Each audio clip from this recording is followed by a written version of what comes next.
ত্বকের যত্নে টক দই খুবই উপকারী। টক দইয়ের মধ্যে থাকা ল্যাকটিক অ্যাসিড যা আমাদের ত্বককে উজ্জ্বল রাখতে এবং ত্বকের মধ্যে অতিরিক্ত তেলতেলে ভাবকে কিন্তু খুব সহজে দূর করে দেয়। ত্বকের যত্নে যারা কিছুই করতে পারে না, যাদেরকে কাজের জন্য বাইরে অনেকটা সময় কাটাতে হয়, বাড়ি ফিরে সেভাবে ত্বকের যত্ন নিতে পারে না, কিন্তু মুখের মধ্যে প্রচুর পরিমাণে ট্যান পড়ে যায়, তারাও যদি টক দই এইভাবে মাখতে পারো তাহলে ত্বকের অনেক সমস্যা কিন্তু খুব সহজেই দূর হয়ে যাবে। যারা ব্রণের সমস্যায় ভুগছেন তাদের জন্য উপকারী এই টক দই আর চন্দনের প্যাক। যে কোনো ধরনের ত্বকের কালো দাগ ছোপকে কিন্তু খুব সহজেই দূর করতে পারে টক দই। তাহলে এবার দেখে নাও এই টক দই তোমরা কিভাবে ব্যবহার করবে, কতদিন ব্যবহার করবে, কোন কোন সমস্যায় তোমরা টক দইকে ব্যবহার করতে পারবে। তো তার আগে বলবো, এখনো পর্যন্ত যারা চ্যানেলটিকে সাবস্ক্রাইব করেনি তারা চ্যানেলটিকে অবশ্যই সাবস্ক্রাইব করে রাখো এরকম নতুন নতুন ভিডিও পাওয়ার জন্য। তো চলো বন্ধুরা, আজ ঝটপট করে দেখে নেওয়া যাক আজকের রেমেডিটা, ত্বকের যত্নে তোমরা কিভাবে টক দইকে ব্যবহার করবে।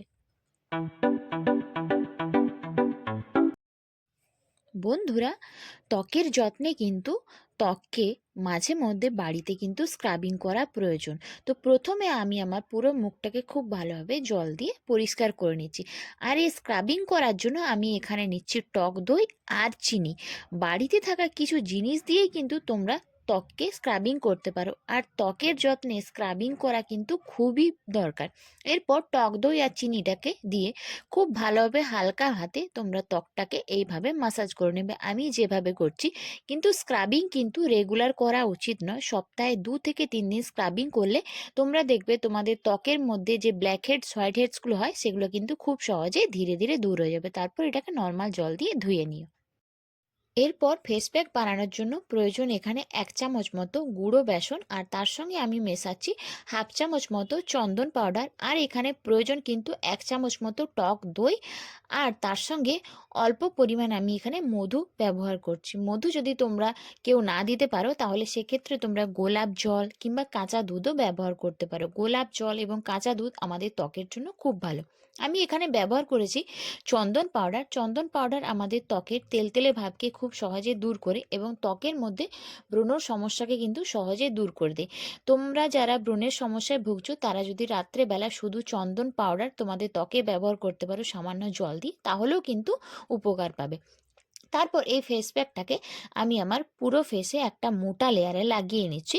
চন্দন পাউডার আর টক দইয়ের ফেস প্যাক কিন্তু আমাদের ত্বকের মধ্যে থাকা সমস্ত ধরনের দাগছোপকে খুব সহজে দূর করে দেয়, সান ট্যানকে কিন্তু খুব সহজে দূর করে দেয়। ফেসের সঙ্গে সঙ্গে তোমরা এটা গলাতেও ব্যবহার করতে পারো, কারণ অনেক সময় আমাদের গলাটাও খুব কালো হয়ে যায় আর কোনোভাবে এটা উঠতে চায় না। তো এটাকে তোমরা গলাতেও ব্যবহার করতে পারো। তারপর এই ফেস প্যাকটাকে ব্যবহার করার পর হালকা হাতে কিন্তু 5 মিনিট ভালোভাবে মাসাজ করো, তাহলে দেখবে তোমাদের ত্বকের মধ্যে রক্ত সঞ্চালন খুব ভালো হবে এবং ত্বকটা আগের থেকে অনেক বেশি উজ্জ্বল দেখাবে। তারপর এটা 15 থেকে 20 মিনিট রেখে এটাকে নর্মাল জল দিয়ে খুব ভালোভাবে ধুয়ে নিলেই দেখবে তোমাদের ত্বক ধীরে ধীরে উজ্জ্বল হয়ে যাবে। আর এটাকে সপ্তাহে তোমরা 2 দিন ব্যবহার করলে দেখবে ত্বকের সমস্ত ধরনের কালো দাগছোপ খুব সহজে দূর হয়ে যাবে। আর সবশেষে তোমরা কিন্তু তোমাদের পছন্দ মতো যে কোনো একটা সানস্ক্রিন কিন্তু অবশ্যই ব্যবহার করো। তো এটাই ছিল আজকের একটা ছোট্ট রেমেডি। তো ভিডিওটা তোমরা কেমন লাগলো সেটা নিচে অবশ্যই কমেন্টস করে জানিও, আর রেমেডিটা কিন্তু তোমরা বাড়িতে অবশ্যই ট্রাই করে